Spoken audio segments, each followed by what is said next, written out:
जय श्री गुरुदेव। दोस्तों, अचानक हम अपने चारों तरफ देख रहे हैं कि कुछ लोगों की आकस्मिक मृत्यु हो रही है। सडन कार्डियक अरेस्ट से लोग अपने शरीर को छोड़ रहे हैं। अच्छा खासा काम करता हुआ मनुष्य अचानक हार्ट अटैक, कार्डियक अरेस्ट का शिकार होता है और तत्काल देह छोड़ देता है। संभलने का मौका ही नहीं मिलता। आखिर ये कार्डियक अरेस्ट क्यों आ रहे हैं? इतनी बड़ी तादाद में लोगों की सडन डेथ का कारण क्या है? क्या इसके पीछे डिविनिटी, अदृश्य लोक का भी कोई कनेक्शन है? तो दोस्तों, जैसा कि हम अपने वीडियोस में लगातार चर्चा करते रहे हैं कि ये युग परिवर्तन का दौर है। 2019 को ट्रांजिशन का फर्स्ट फेज शुरू हुआ। बड़ी महामारी का सामना किया और इस महामारी ने कई लोगों को हमसे छीन लिया और कई लोगों को ऐसी तकलीफें और बीमारियां दे दी जो आज तक उन्हें दर्द और तकलीफ दे रही है। कुछ लोगों को वैक्सीन्स के साइड इफेक्ट हुए, कुछ लोगों को गलत इंजेक्शंस लगाने के, स्टेरॉइड्स देने के साइड इफेक्ट हुए और कुछ लोगों को कोविड ने इस हद तक प्रभावित किया कि उनके अंदर के सिस्टम ने बहुत कुछ सहा, झेला। आज जब हम देखते हैं कि लोग सडन कार्डियक अरेस्ट का शिकार हो रहे हैं, तो हम अमूमन कोलेस्ट्रॉल को, हार्ट को या फिजिकल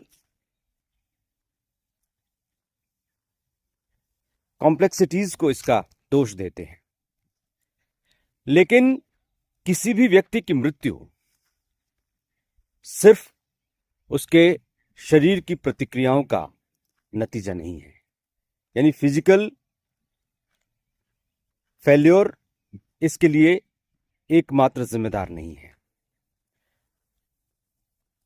कहते हैं कि जन्म और मृत्यु विधाता के हाथ में होती है और जब कोई व्यक्ति आकस्मिक मृत्यु का शिकार होता है तो ये मान के चलिए कि इसके पीछे उसका ही हायर सेल्फ, यानी उसकी ही आत्मा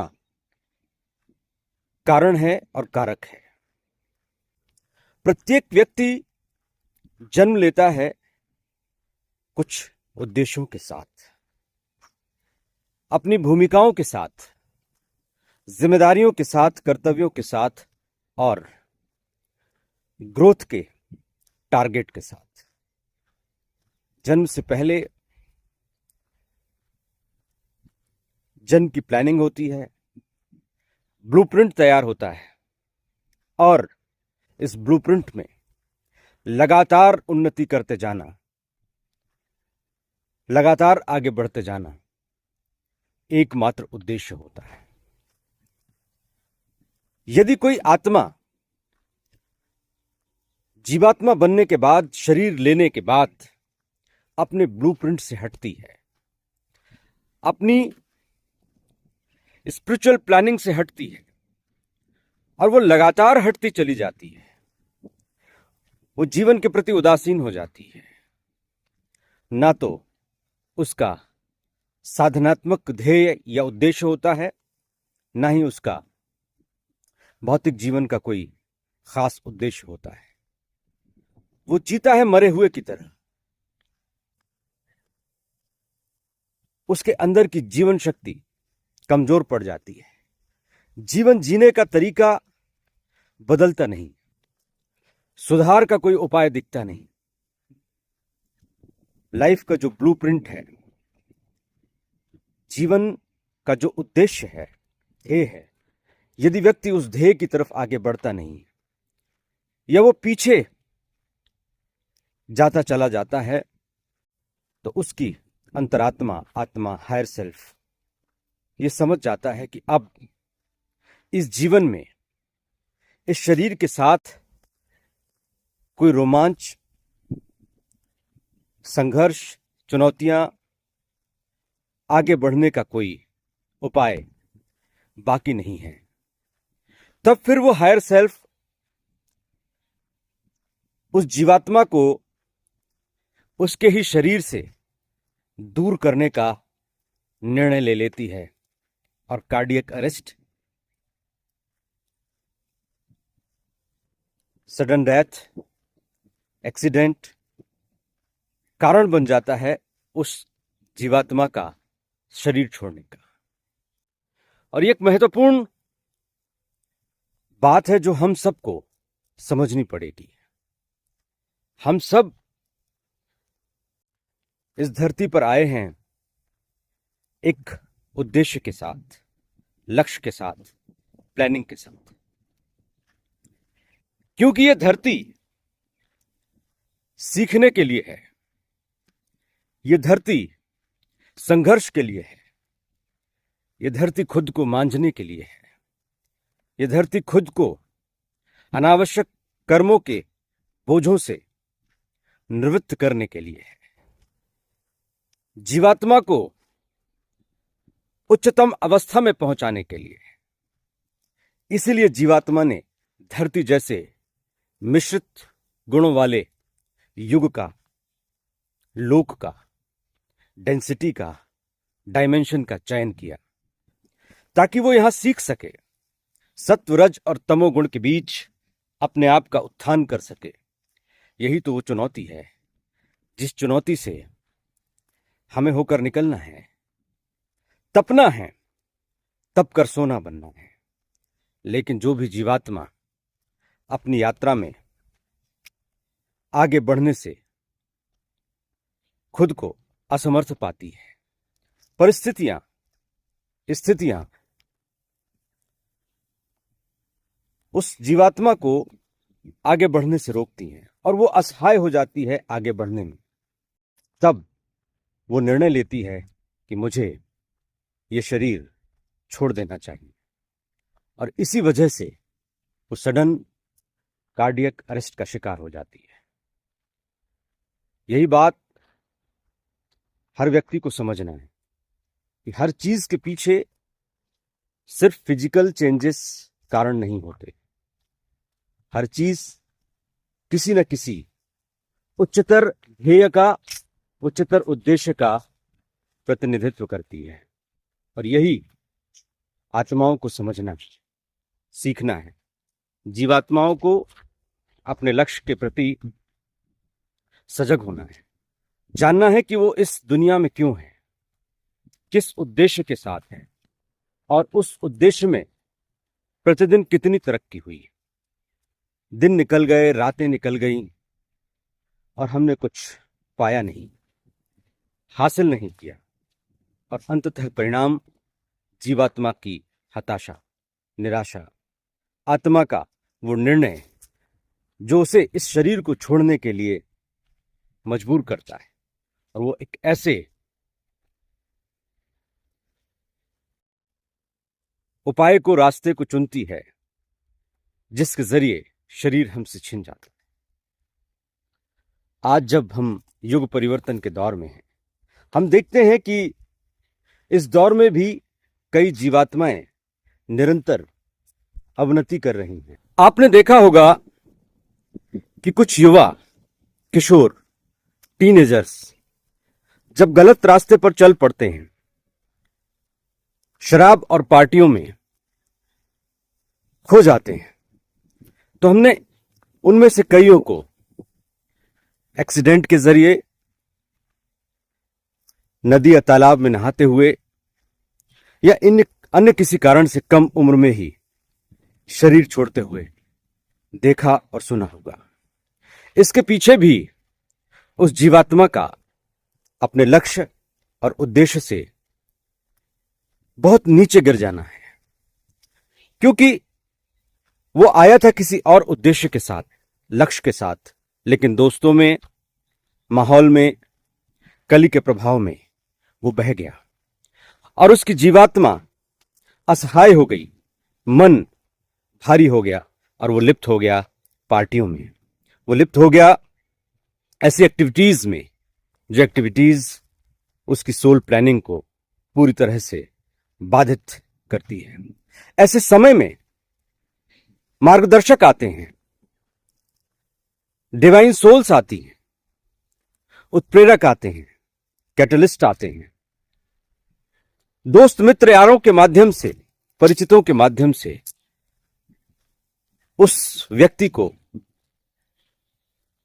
उस किशोर को, युवा को जगाने की कोशिश की जाती है, बताने की कोशिश की जाती है, समझाने की कोशिश की जाती है। वीडियोज आते हैं, बहुत सारी चीजें आती हैं, लेकिन फिर भी वो व्यक्ति, युवा, किशोर सुधरने को तैयार नहीं। और फिर ऐसा नजर आता है कि ये अब इससे बेहतर नहीं कर पाएगा और अंत में निर्णय ये होता है कि अब इसे इसके शरीर से अलग कर दिया जाए, क्योंकि ये और आगे बढ़ा तो फिर सुधरने की जगह इतना बिगड़ जाएगा कि इसके कई जन्म खराब हो जाएंगे। ऐसे ही सामान्य लोगों के साथ होता है। यदि वो जीवन में आगे नहीं बढ़ पा रहे, चुनौतियों का सामना नहीं कर पा रहे और इतने उदासीन हो गए कि उनका जीना और मरना किसी उद्देश्य का नहीं रहा, जीवंतता खत्म हो गई, एक्साइटमेंट खत्म हो गया, तब भी उच्चतर आत्मा उस शरीर को छोड़ने का फैसला कर लेती है और तब कार्डियक अरेस्ट या इस तरह की स्थितियां पैदा होती हैं। और सबसे बड़ा संतोष का विषय यह है कि शरीर छोड़ने से जीवन खत्म नहीं हो जाता। महाजीवन का यह शरीर एक छोटा सा हिस्सा है और यदि कोई व्यक्ति असमय बिना किसी बीमारी के, बिना किसी लंबे संघर्ष के शरीर छोड़ देता है तो यह मानकर चलिए कि इसके पीछे कोई उच्चतर उद्देश्य कार्य कर रहा है। डिवाइन विल, डिवाइन प्लानिंग या उसकी स्वयं की सोल प्लानिंग में इसकी महत्वपूर्ण भूमिका है और वो एक नए उद्देश्य की तरफ, नए जीवन की तरफ, नई यात्रा की तरफ आगे बढ़ने की तैयारी में है। इसलिए कोई समय से पहले चला गया, निश्चित रूप से तकलीफ होती है, शोक होता है, लेकिन चाहे हम हो चाहे कोई और, मृत्यु इस जीवन का अटल सत्य है। इस सत्य को स्वीकार करते हुए, मृत्यु को जीवन का अनिवार्य हिस्सा मानते हुए हमें जीवन जीना चाहिए। और जो लोग बचने के उपाय करते हैं, उन्हें बचने के उपाय करने के साथ साथ अपनी आत्मा की प्लानिंग को, जीवन के उद्देश्य को, जीने के रास्ते को और अधिक उज्जवल करना चाहिए। दिव्यता कहती है कि यदि हम निरंतर नित्य नए ढंग से अपने आप को परिवर्तित कर रहे हैं, ऊंचाइयों की ओर ले जा रहे हैं, तो यह शरीर और लंबे समय तक टिक सकता है। लेकिन हो सकता है कि इससे भी बड़ी कोई योजना हो, तो हम निरंतर चलते रहें, आगे बढ़ते रहें, इस डर में न जिएं कि कब यह शरीर हमारा साथ छोड़ देगा। इस शरीर को स्वस्थ रखने के लिए, जीवंत रखने के लिए अच्छा भोजन, भजन अनिवार्य है। और भी हम समाज के लिए, संसार के लिए, जिस संसार से हमने ये शरीर लिया, ये मन, बुद्धि, चित्त और अहंकार लिया, इसका इस संसार के लिए हम कैसे बेहतर से बेहतर उपयोग कर सकते हैं, ये सोचते हुए हम आगे बढ़ें तो जीवन उद्देश्यपूर्ण और सार्थक होगा। भले ही वो बड़ा ना हो, छोटा हो, लेकिन जब हम यहाँ से जाएंगे तो इस संतोष के साथ कि जो लिया यहाँ से लिया, और जो लिया उसका भरपूर मात्रा में बदला चुकाया, उस ऋण को ऋण किया, कर्ज से मुक्त होकर हम इस शरीर को छोड़कर यहां से विदा हुए, ताकि आगे की यात्रा और बेहतर और ऊंचाइयों की ओर बढ़ सके। आज इतना ही। जय श्री गुरु।